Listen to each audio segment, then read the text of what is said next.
My name is Ensiyah, and you're watching Social Chai with Ensiyah.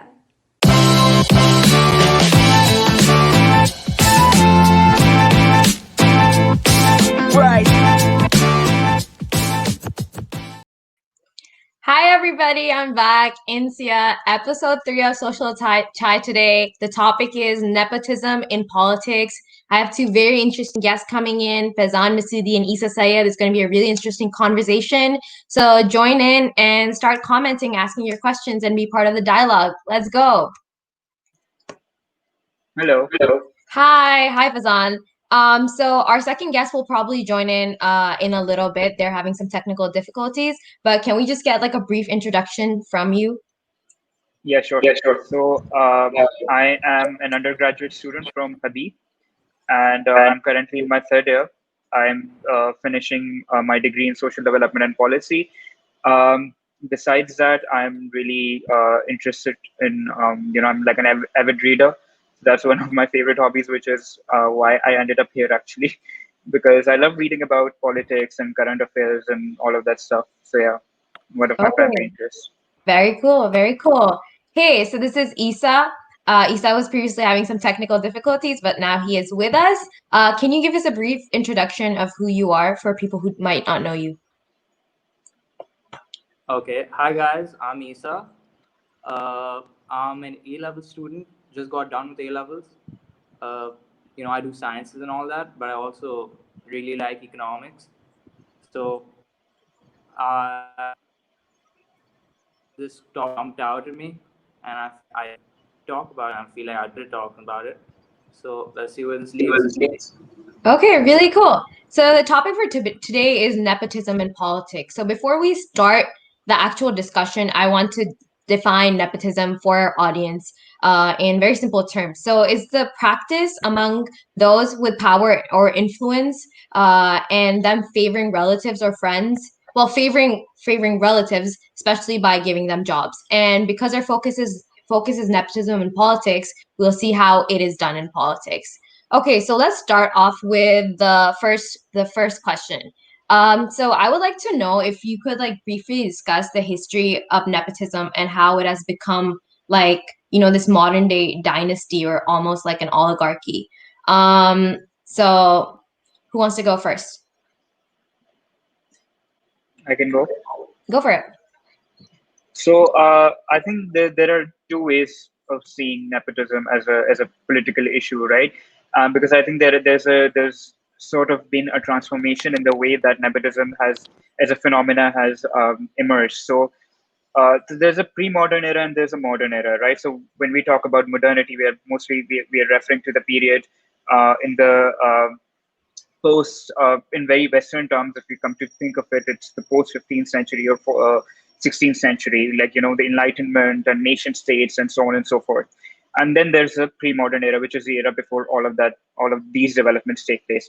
So in the pre-modern era, one of the primary ways that societies are organized is through tribal networks, through kinship networks, through caste systems, and you would notice that in different parts of the world. So in South Asia, for example, castes and tribes have been one of the primary ways of organizing society. And uh, um, you know uh, the way it works is that, for example, when we discuss our history, for example, we talk about empires, right? So, and most of the empires in the pre-modern period did not define themselves nationally, right? So, for example, in the modern period, there's British Empire, there's French Empire, but if you come to think of it in the pre-modern terms, we talk about Mughal dynasty, we talk about Delhi Sultanate, we talk about Umayyad dynasty, we talk about Abbasid dynasty. So these are all, so this is how kind of we see nepotism organized in, strictly familiar terms. But there's a transformation that happens in postmodern or modern, societies or the modern systems. Nepotism works in a bit more different way because I think it's interconnected with, how the economic systems developed, right? So capitalism is something that we see as emerging in the modern period, from the 18th century onwards, and we see that. Sort of the way that the economic systems shape power in a particular way. Power is more concentrated into a few institutions, into a few families, and then that is distributed sort of in different ways. So it isn't just political, कि किसी का बाप किसी का बेटा जो है वो उसका बाप अगर सियासत में था तो वो सियासत में जाएगा, किसी के बाप के पास बहुत ज्यादा पैसे तो वो अपने बेटे का एडमिशन जो है किसी टॉप यूनिवर्सिटी में करवा सकता है, या उसको कहीं ब्यूरोक्रेसी में जॉब मिल सकती है, so on and so forth. So in the modern day, nepotism is different in the sense that it helps concentrate power to the point that it sort of isolates, it sort of alienates the majority. Whereas I think it was a bit different in the pre-modern era, because usme ye tha ki it was the societies were organized in community. So your resources were distributed communally, your access to resources was distributed communally. Lekin modern nepotism ke andar, because it emerged with a particular economic system, I personally believe that it's different in the sense के power बहुत ज़्यादा कुछ families में concentrate हो जाती है और उन्हीं को सारा जो है communally कुछ benefit नहीं होता. It's more distributed. So yeah. Right. I agree with you, and I really like the distinction that you made Really between sorry. like no, you're good, you're good. Isa's joined us again. So Fazan gave us a point of gave us a brief history on nepotism. Is there anything you would like to add to that? Yeah, well, I did some reading on it, and it results from the Vatican, actually, where popes would put their nephews in high-level position, and the Latin for nephews is nepos, and nepos, and yeah, nepotism. It results to make that word, and it is what we know to be nepotism today. Right. So I think Isa's lagging a little bit. So yeah, let's move on to the next question. What are some examples of nepotism that we see in politics in today's world? Like moving a little bit away from South Asia, because I feel like nepotism is a term that we usually associate with more underdeveloped countries, and is something that's even though we see it in very developed countries like in North America. So maybe shed some light on that. Yeah. So does Isa want to go first? I think Isa is lagging, so let's just move Sure, on. sure, Yeah. sure. So actually, I will just point out an interesting thing. The Mm-hmm. funny thing is that we are actually mistaken if we assume that nepotism is something that you will find in underdeveloped countries only, because if you come to think of it, nepotism is something that comes with wealth. And Right. wealth, where is wealth concentrated? It's concentrated in the global north, right? The global north that has a history of colonizing the global south, which is what we refer to as Africa, Middle East or South Asia or Southeast Asia. Right. Nepotism is because it's affiliated with wealth, it's affiliated with influence, with authority. Henceforth, even in the global south where nepotism exists, it is affiliated with people who have the wealth, right? So it's not like it's a feature of a particular society. As I pointed out in my previous answer, in the answer to my previous question, it's more about one's one's sort of relation or one's sort of existence in a hierarchy within the current economic systems, right? So because your question is concerned with examples. So for example, I will just give you a brief. We know that in the U.S. there's the Trump has been in power for the past 4 years. Now, surprisingly, U.S. is the most developed country sort of in the entire world with a very, very long history going back to the 18th century, and it's a liberal democracy and so on and so forth. But Trump has appointed his daughter as well as his son-in-law as senior advisors within the White House. And Jared Kushner has such an important role to play in politics that he authored the current Israeli policy vis-a-vis Palestine, right? And we are, Right. Similarly, Ivanka Trump has actually a lot of, since the very day that Trump came into power, she has played a very crucial and a very forward role in, meeting with businessmen and meeting with leaders throughout the world and so on and so forth. You even forget Trump, like you can talk about the Clinton's dynasty. Hillary Clinton was the Secretary of State and her husband was the former president of the United States. You talk about the Kennedys, John F. Kennedy was a president. His brother, Anthony Kennedy, if I'm getting his name correct, was Attorney General. They talk about the Bushes. George W. Bush was the president, then his son became the president in 2001, I believe. And you can and forget all of that. The very fact that the British monarchy monarchies are something that हमारे दिमाग में आता है कि भाई Saudi Arabia के अंदर monarchy है, तो there's monarchy in Oman or in UAE, in all of these Persian Gulf countries. And we consider them to be Bedouin societies, but essentially, if you come to think of it, monarchies have been present in UK, in Britain, and monarchy still exists in Britain. For example, and surprisingly, you will realize the fact that in UK there's actually there isn't a written constitution per se. So monarchy may just be a ceremonial position, but it exists there, and monarchy is entirely dynastic, right?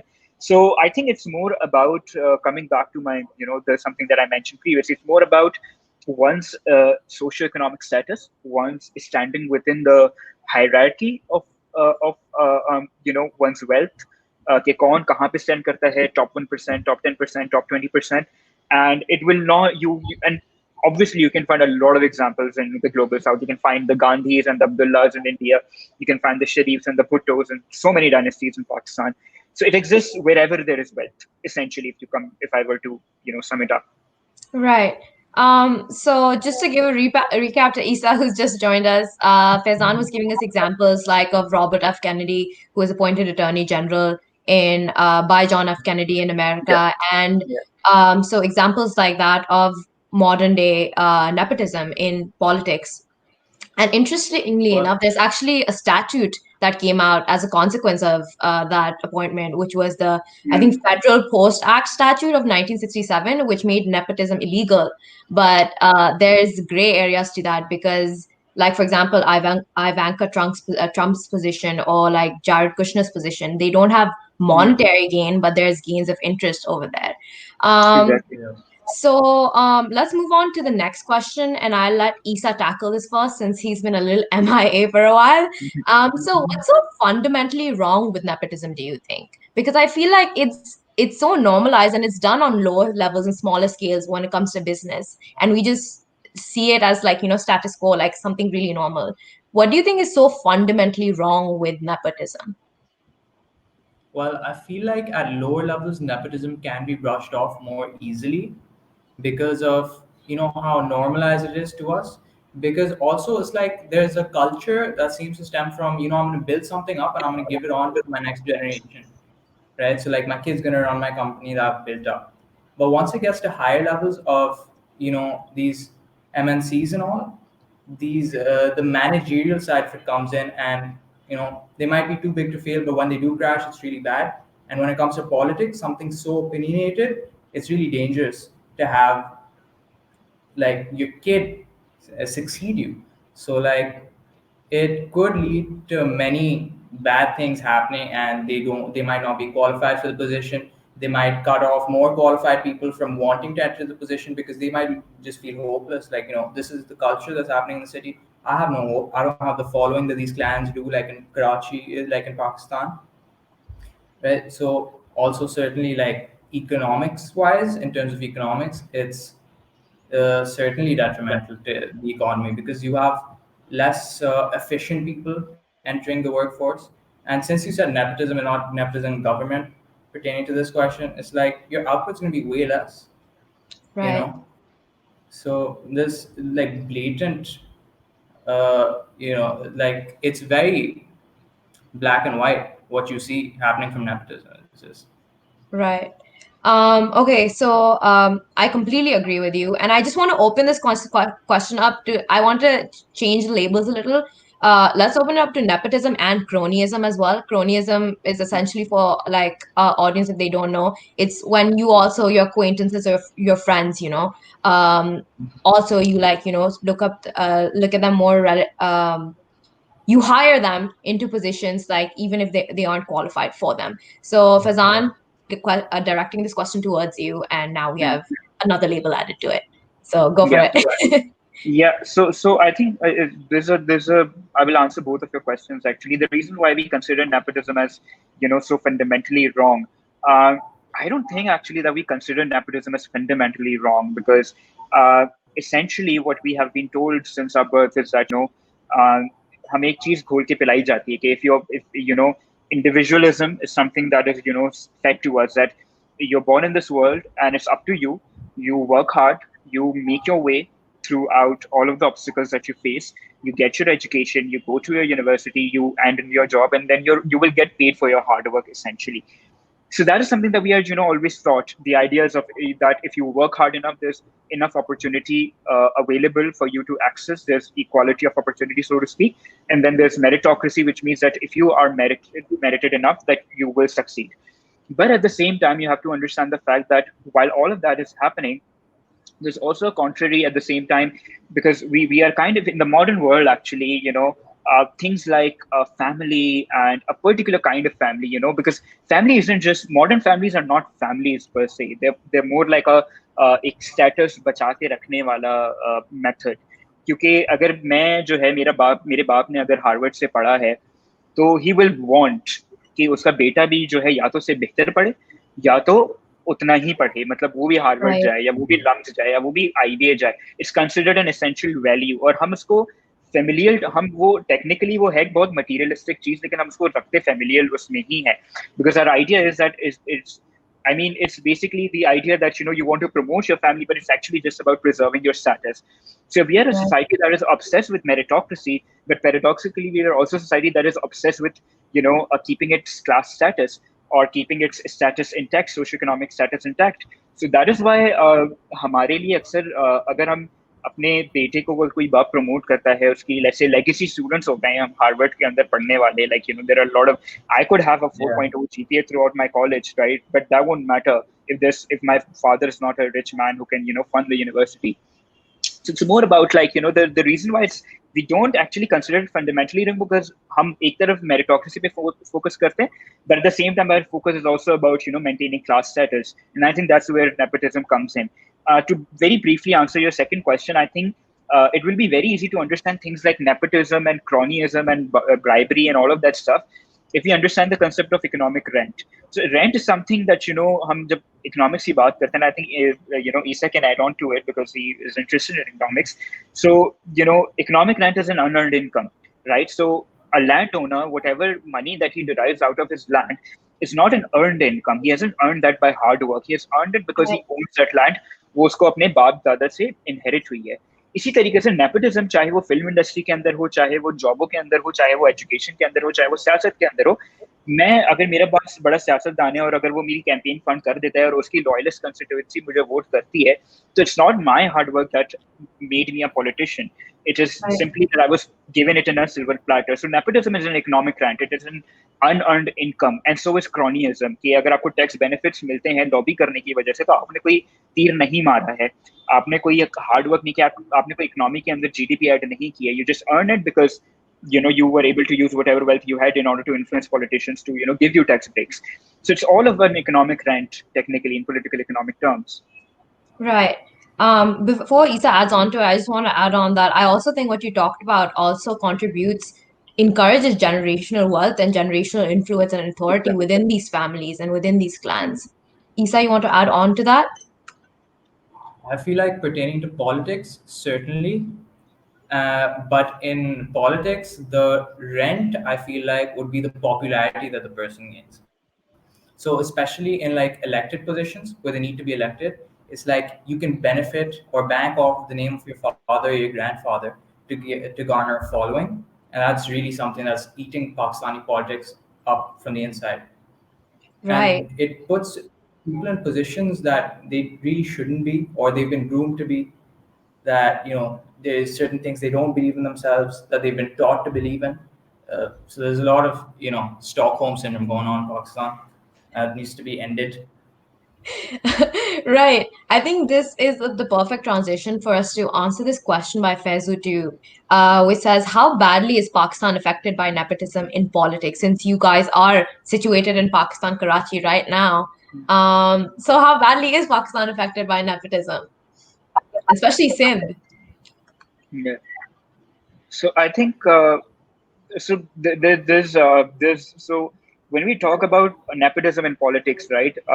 We have this tendency or this obsession to talk about particular families only. So we talk about Nawaz Sharif, we talk about Zardari and the Bhuttos, we talk about the Chaudhrys of Gujarat, PMLQ, we talk about Bilors and the Khans of ANP, we talk about tribal chiefs of Baluchistan. but there's a lot of research on this, right? The fact that nepotism is, so we have a very a very Skewed upper view. Right. view, a very micro view actually of nepotism in politics. But there's research that indicates that at the constituency level, right? So, for example, so Karachi is a whole big city, right? But Karachi is divided into different constituencies. Right. So when you talk about places like interior Sindh or Punjab, North Punjab and South Punjab specifically, her constituency के अंदर एक dynasty मौजूद है, और एक dynasty नहीं बल्कि multiple dynasties मौजूद है. हत्ता के हालात इतने वैसे हैं कि there are in the same constituency you won't only have two different dynasties contesting elections, but you have members of the same dynasty contesting elections against each other, but from different party platforms. Right? There's a research that Herald did a few years ago in 2013. They found out that between 1970 and 2008, there were as many as 500 dynasties. And I'm talking about 500 dynasties. Now imagine the number of politicians associated with each of these 500 dynasties.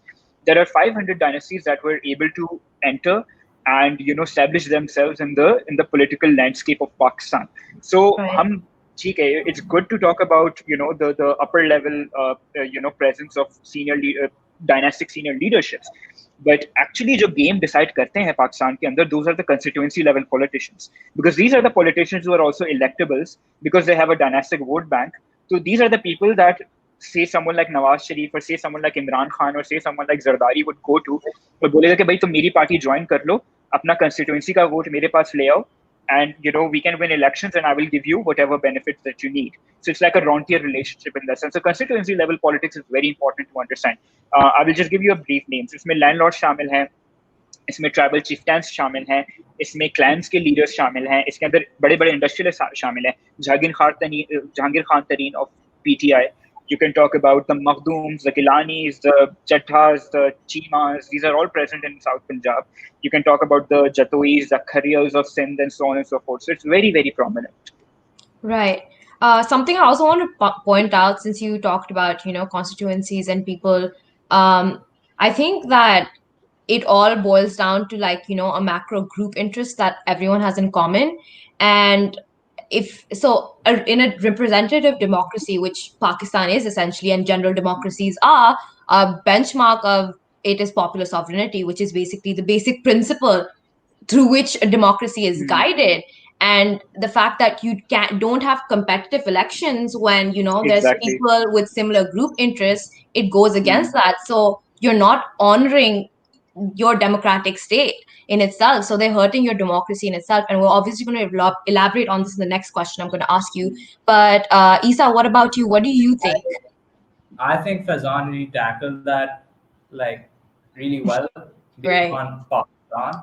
So I think it'd be better if I mention how it happens globally around the world. So if you look at places like Africa, nepotism is a huge issue there.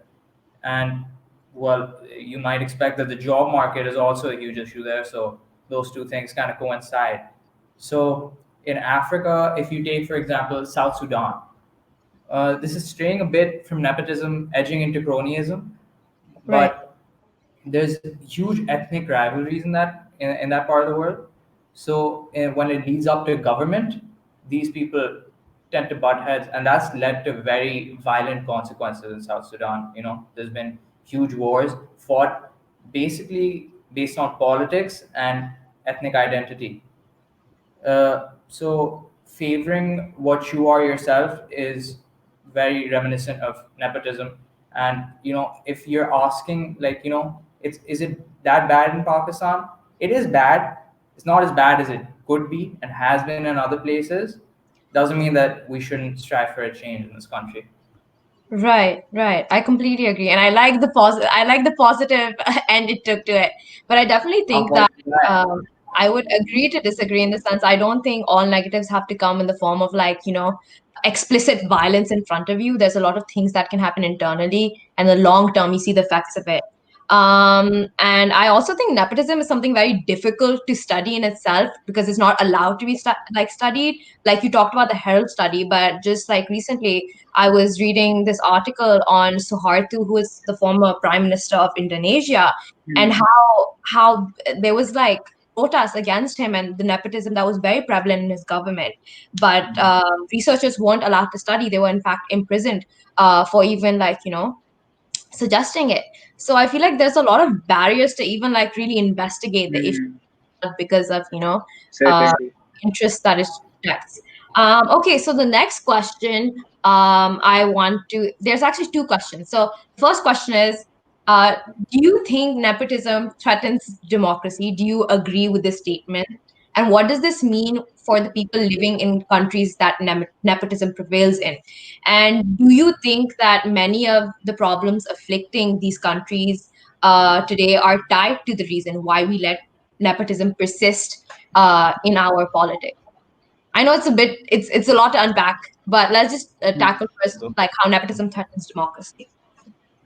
I think it, I think there are two sides to it essentially. If you come to think, um, nepotism does in a lot of ways. As you pointed out in your previous answer to your question, was that they make elections and the entire political process uncompetitive, which is one of the defining features of democracy.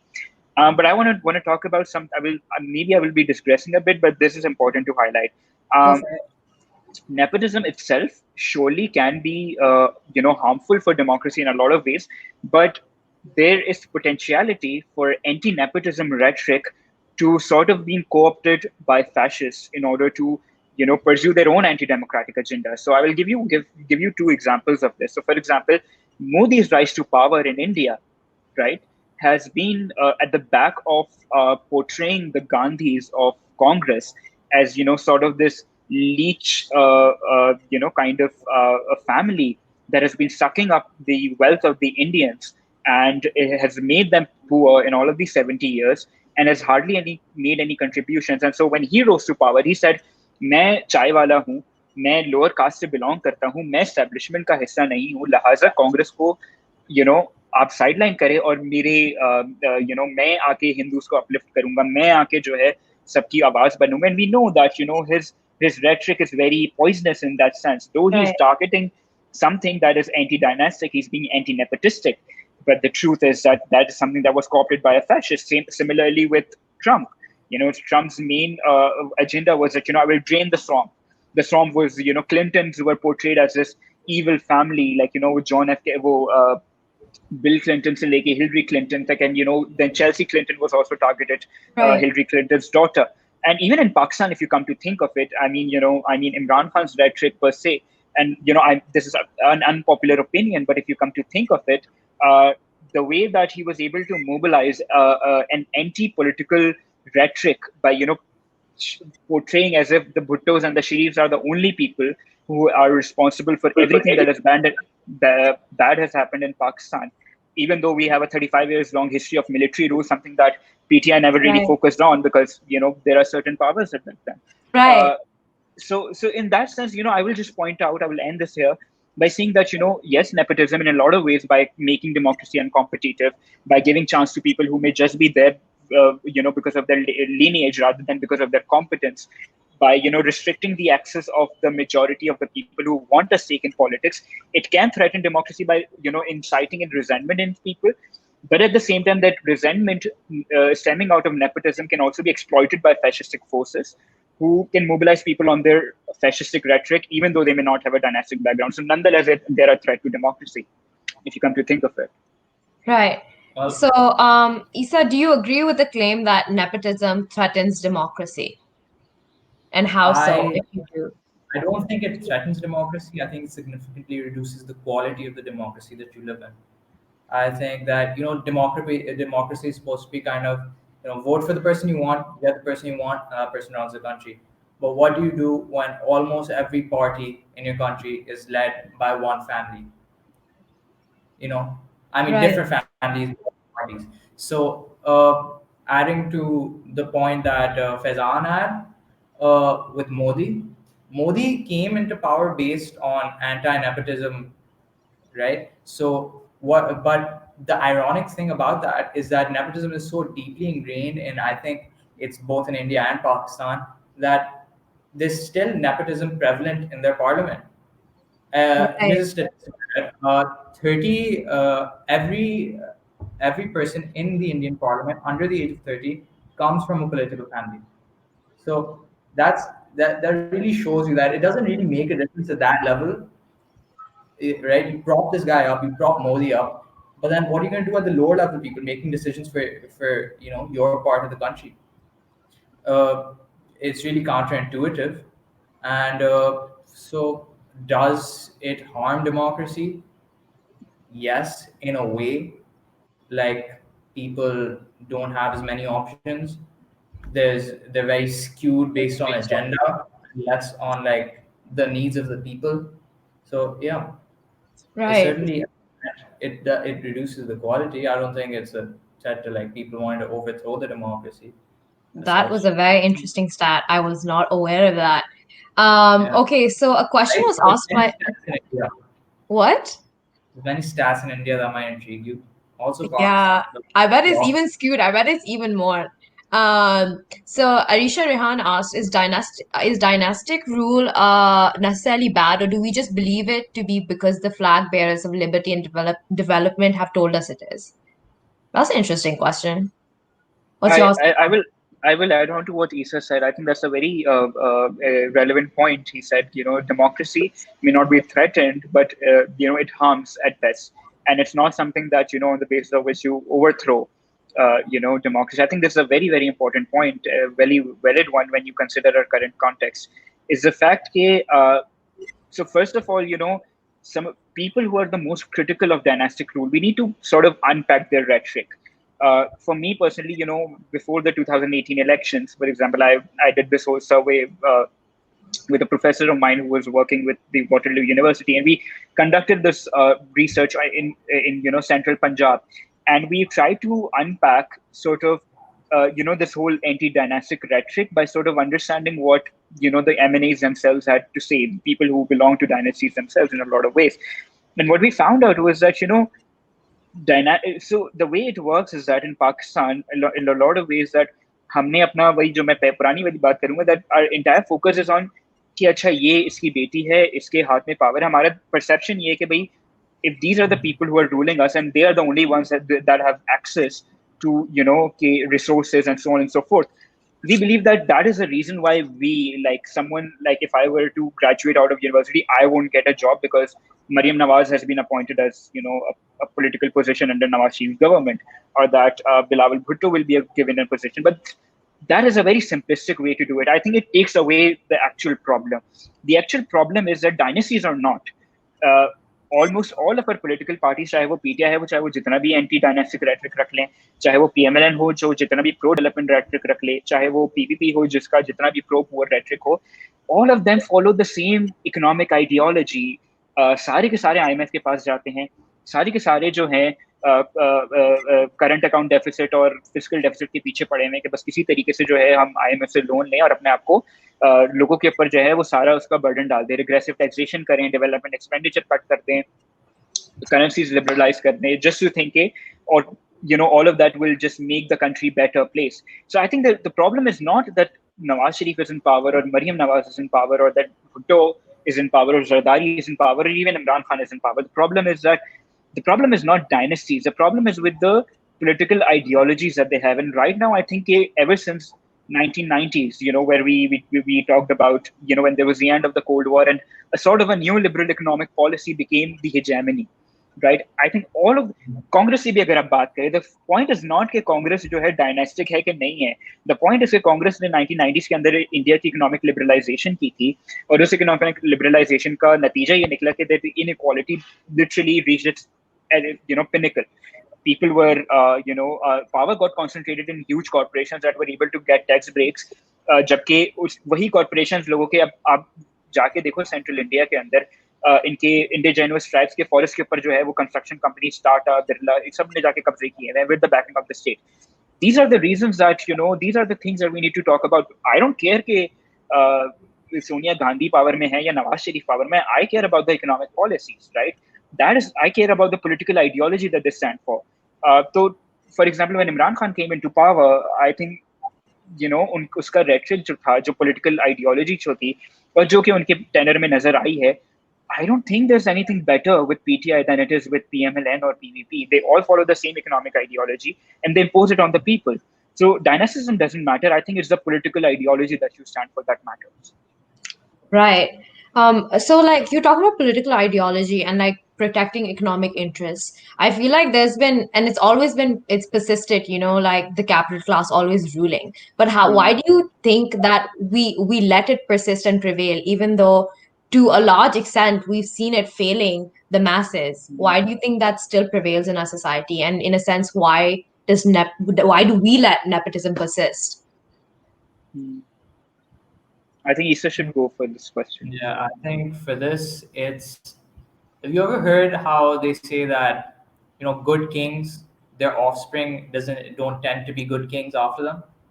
Right. Like in Europe, like if you have a good king, he won't, like his kid will be pampered and he'll be really out of touch, right? So he won't be as good of a ruler. So I feel like in Pakistan and this area as a whole, East Asia, it's kind of flipped because the parental role is very, prevalent. So they kind of expect like the son to be as good as his father and all that. So dynastic rule, is it bad or have we come to believe it? It is. It's inefficient. I mean, we don't know for sure whether or not the guy's gonna be good or not when he comes into power, but it certainly like to eliminate other possible candidates that people are really rooting for based on like, it's his son, he might be good, So I don't think it's a solution at all. And I think tearing it down will be equally difficult because it's so it's chiseled into our minds that this is how things are, and we might be able to think freely, but there's other people that aren't as aware of their rights because like education in Pakistan isn't as good as it could be. There's other people that aren't as aware of their rights. They aren't as aware of like how politics works and how it does work regularly. So they're kind of bred into this cultural thing that like this is how things are, and like we can't change it, so put up with it. Right. I also think, like, personally, a personal example, I have a friend whose family is very well educated, but they've been following PMLN, like, generationally voting for PMLN for a really long time. And even though they recognize the corruption, recognize all the wrongs and flaws, they still continue to vote for the same party. And I feel like there's a loyalty that lies in it and an assumption just because you're going to stay a loyalist, like somehow they're going to reward that loyalty. But I don't understand when we're going to realize that that's not how it works. But do you want Also to that add on to mental that? thing is that mental thing of like, oh, this happened to me and my company when PMLN was in power. So Right, they must be doing good. right, But I will yeah, just briefly add on to this. So there's different ways. So for example, I think different demographics perceive politics differently, and I think it's important to talk about the class factor here. So something that very important, Isa pointed out that कि PMLN के दौर पे, for example, PMLN at least in the 1990s used to be a very pro-business party. That is something that differentiated them from the socialist PPP that Benazir had that rhetoric. So a lot of the businessmen were actually oriented towards PMLN as a political party because they believed that PMLN की दौर में ही 1990s के अंदर जो है privatization हुई थी right, aggressively. तो उससे बहुत ज़्यादा obviously जो इंडस्ट्रियलिस्ट फैमिलीज हैं उनको बड़ा फायदा हुआ है. पीटीआई के अंदर भी यही है. पीटीआई को भी काफी there's a middle class base that feels कि जिसके अंदर पीटीआई को भी काफी बिजनेस फैमिलीज की तरफ से सपोर्ट थी एंड people felt that उनको उस सेंस में जो है बड़ा एक रिलीफ मिल जाएगा. वो नहीं मिला, वो अलग बात है, लेकिन there's a cult following in that sense. But there's another aspect to it. So अभी तो हम लोग एक बहुत ही अपर क्लास की बात कर रहे हैं ना, जो पढ़े लिखे लोग हैं जिनका दिमाग थोड़ा उस तरफ है कि भाई मैंने तो इनके दौर में ये हुआ तो मैंने इनको वोट देना है, मुझे पर्सनली फायदा हुआ तो मैंने इनको वोट देना है, बाकी they don't care about collectively.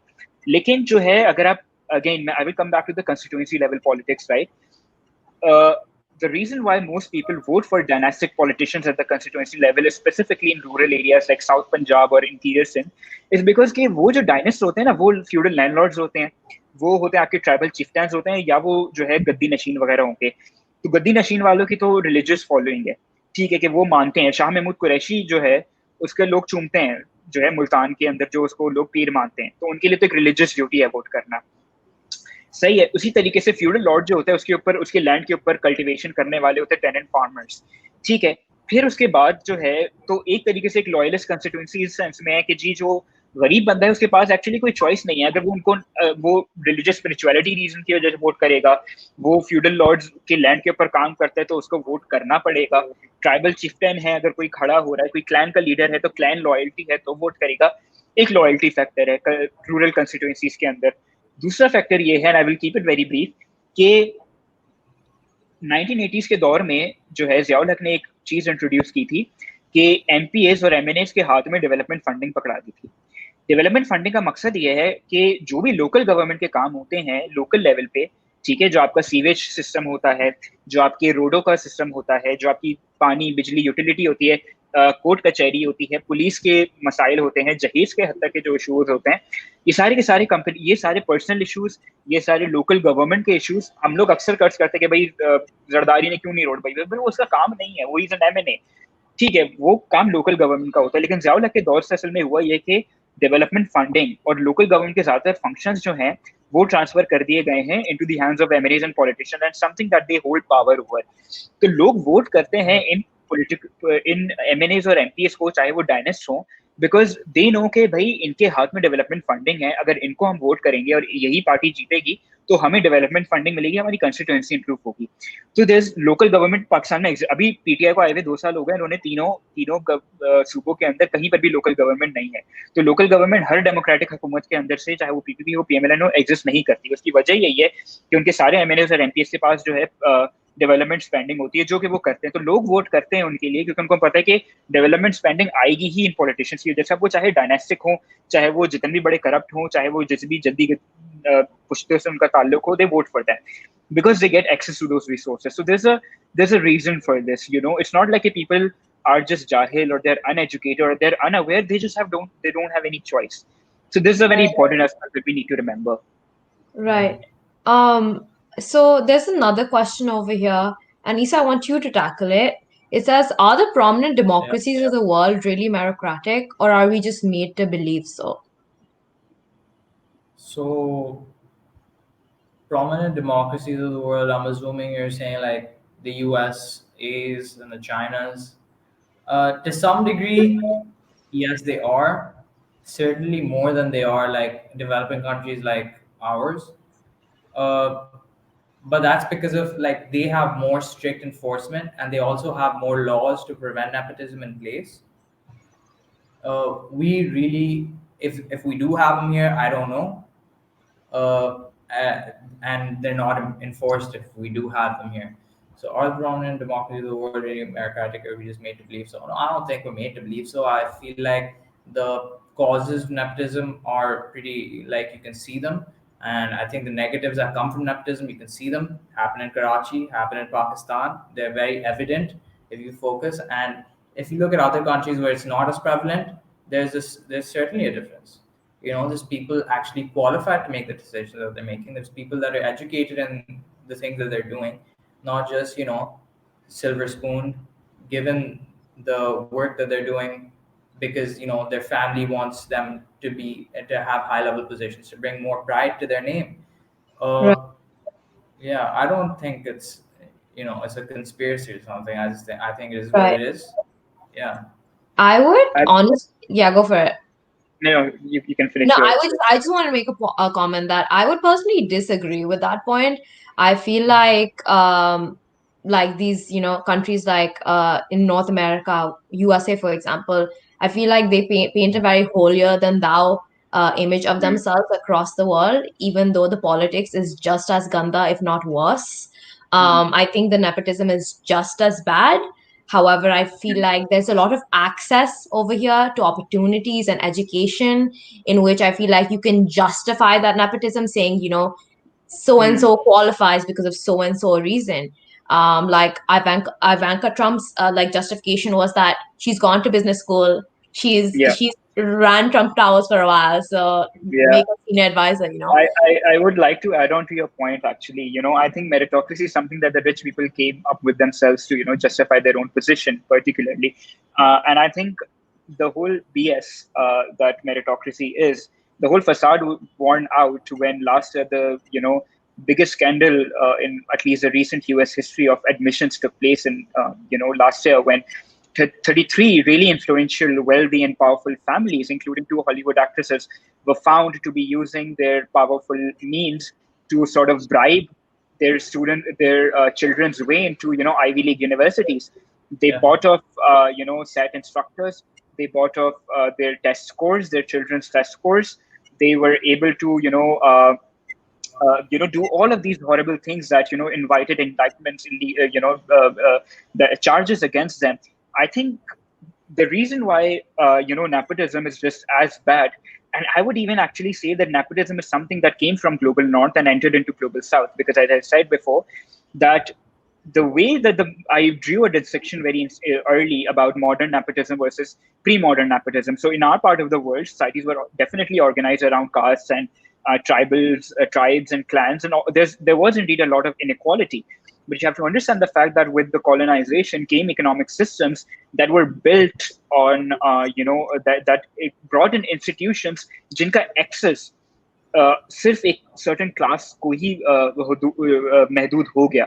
तो अभी जितने भी फ्यूडल लॉर्ड्स हैं या जितने भी बड़े बड़े इंडस्ट्रियलिस्ट हैं, इनकी सारी जनरेशनल वेल्थ है. आप मतलब जाके अगर आप there's an excellent book I will quote here. There's Rosita Armitage, Urban Capital in I think it's called Urban Capital in Pakistan or something like that, and she traces how Dowds and the even the owner of Dawn newspaper, I think Harun, what's his name? I'm forgetting his name, but you will realize the fact that all of these have families have wealth from the colonial eras, right?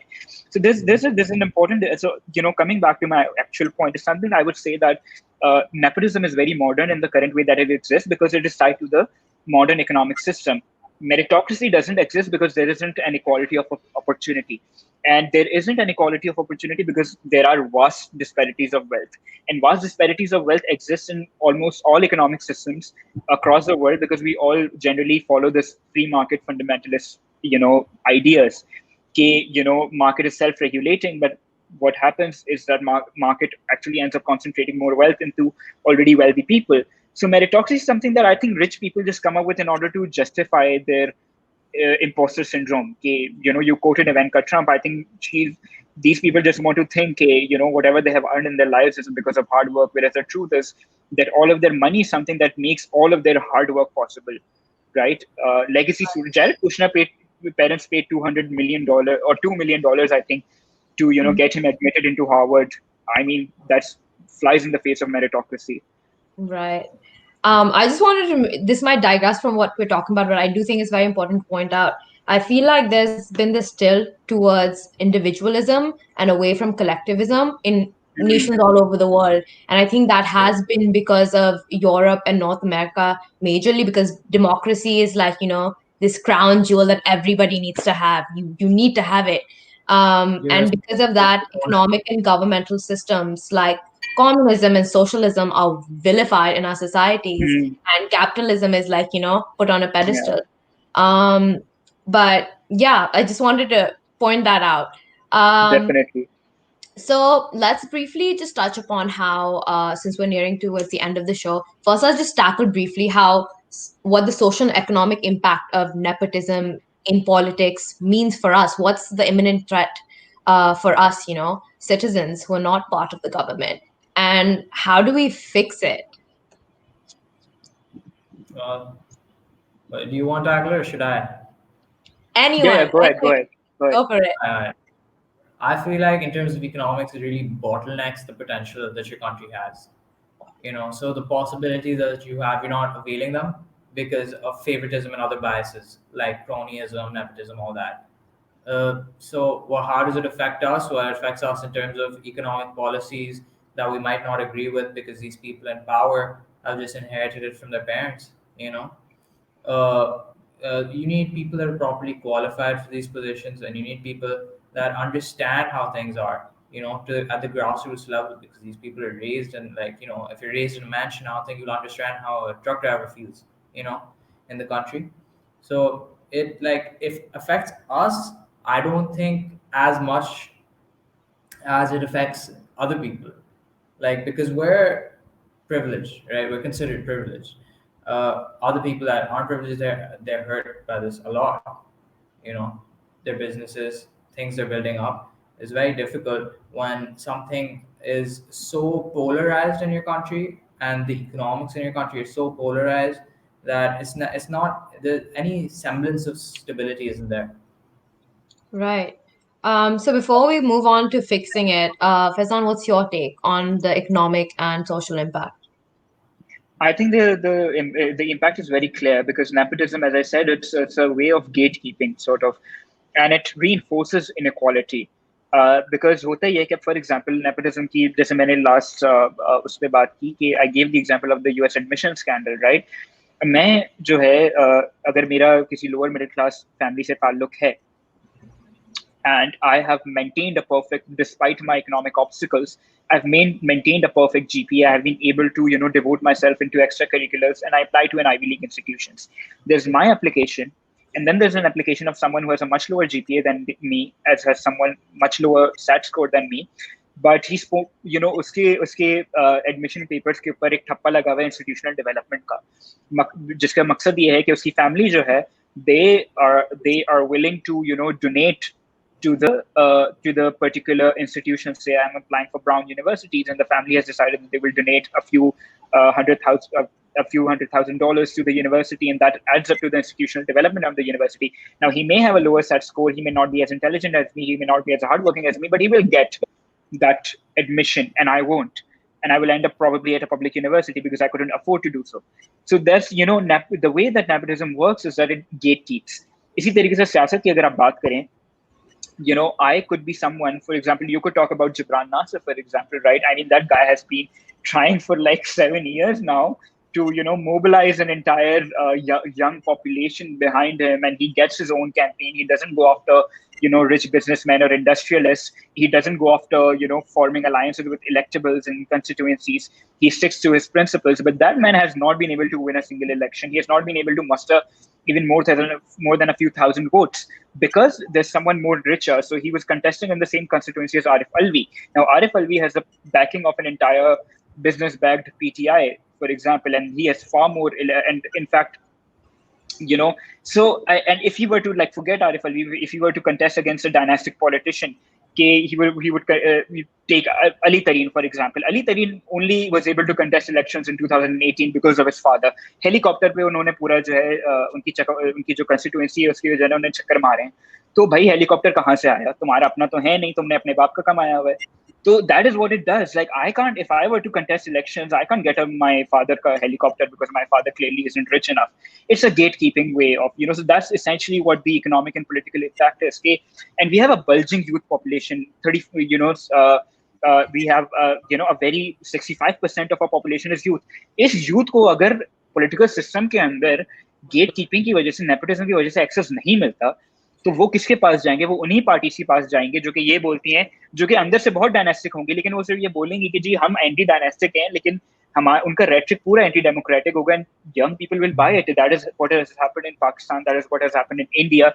People have bought a fascist rhetoric, and they're unwilling to remove that position because they're so obsessed with their inner resentment कि जी मुझे जो है मैं job नहीं कर पा रहा, तो उसकी वजह कांग्रेस है, या उसकी वजह शरीफ और भुट्टो खानदान है, जो कि एक तरीके से सच भी हो सकता है, but there's far more nuance that we're not willing to talk about. We're willing to give pass to the nepotism and gatekeeping of political parties like I talk about Modi in India, talk about PTI in Pakistan, because हमने वो rhetoric buy कर लिया because gatekeeping की वजह से. So I think that's the overall social economic impact.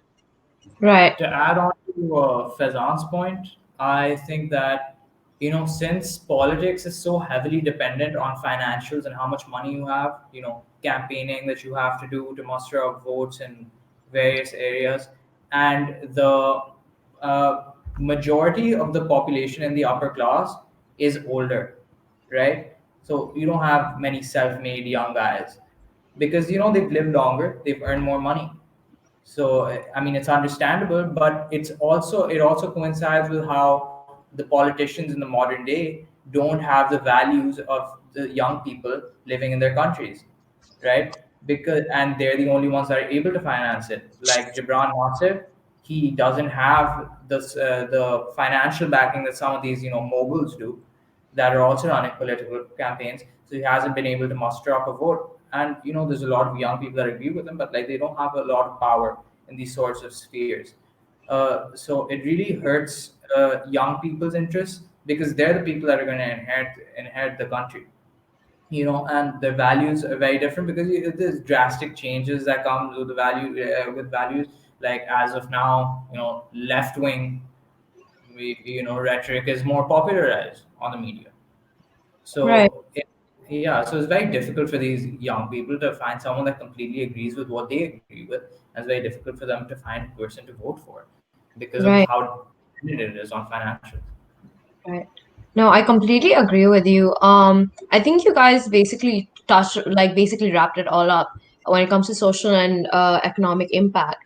So moving on to how to fix it, and on a more positive note, like in my personal point of view, I feel like because of this digital age and generally because and this contributes also to our desensitization to a lot of what happens in the government because we don't have a lot of, youth activists or a lot of active voters in the youth, and that's something we see throughout the world. Yeah.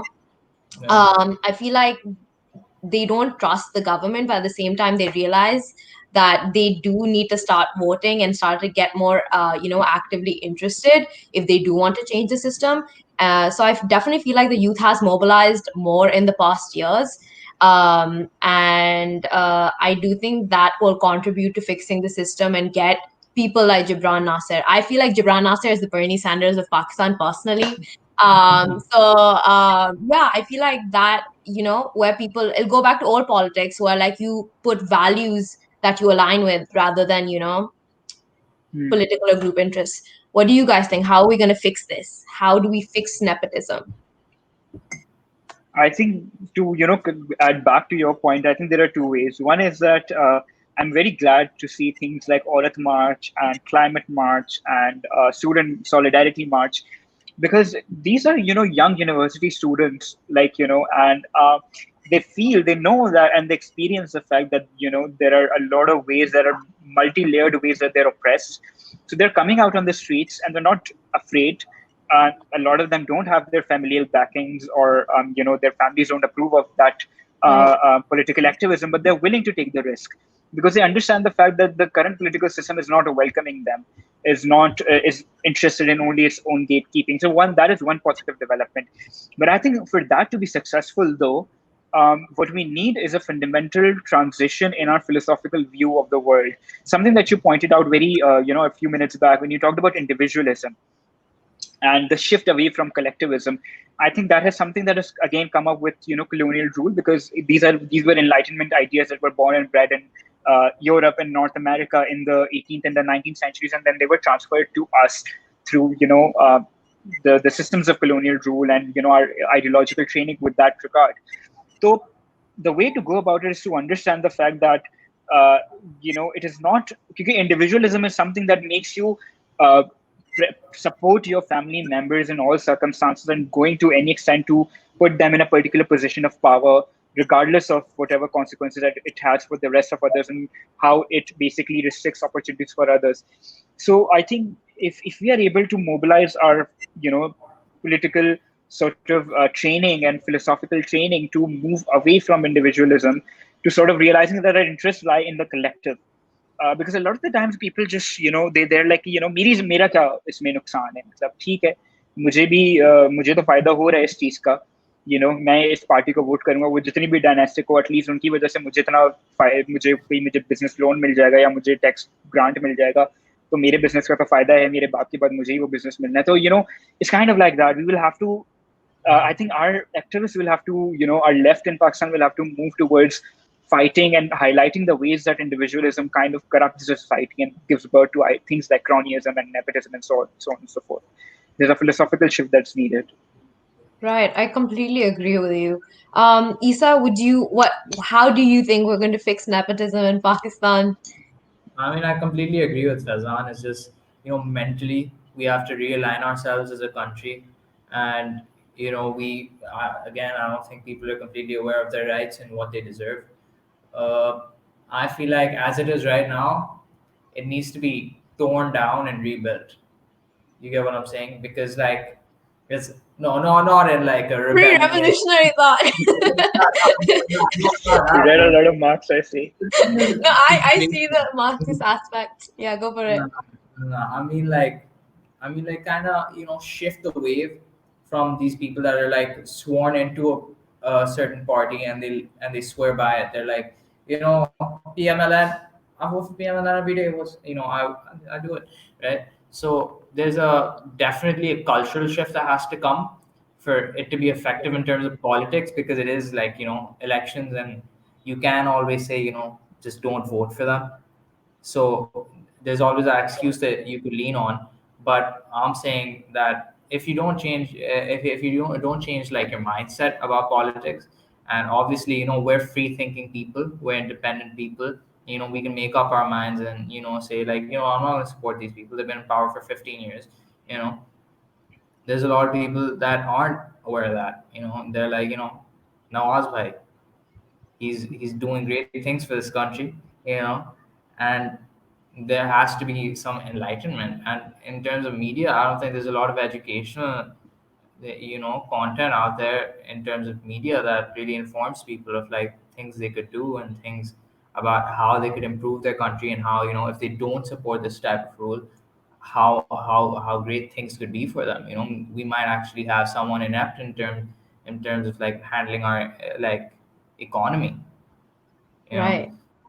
so Um, that's, I I definitely agree. I just want to wrap this up by saying that I feel like this all shows, like, I feel like there's this sort of like, thought process or mindset in our youth that being apolitical is somehow cool. I'm Hmm. not involved in politics. Yeah. But being involved and politically aware is very important rather than just being a passive audience to everything. And then when it directly affects you, you're like, whoa, whoa, whoa, whoa, what's going on here? But it was great having y'all here. I learned a lot. I'm sure the audience learned a lot too. And thank you for coming. Allah Hafiz. Thank you. Bye. Okay. bye.